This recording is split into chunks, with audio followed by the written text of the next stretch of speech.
గడ్డిపాటి శేషారత్నం గారి జ్ఞాపకార్థం శ్రీ గడ్డిపాటి ప్రభాకర్రావు గారి నిర్వహణలో సుమారు 40 మంది పేద మహిళలకు ఉచిత కుట్టు మిషన్ శిక్షణ కార్యక్రమంలో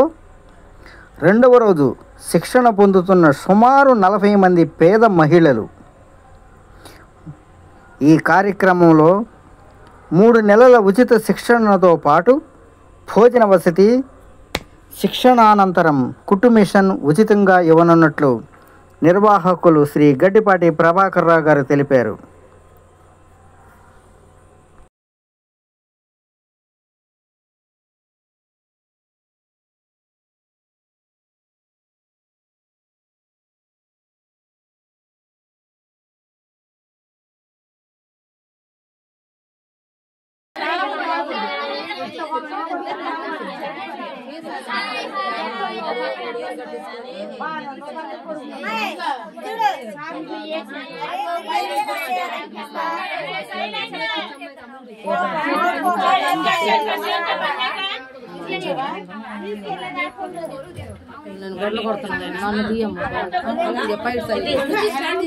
మేడం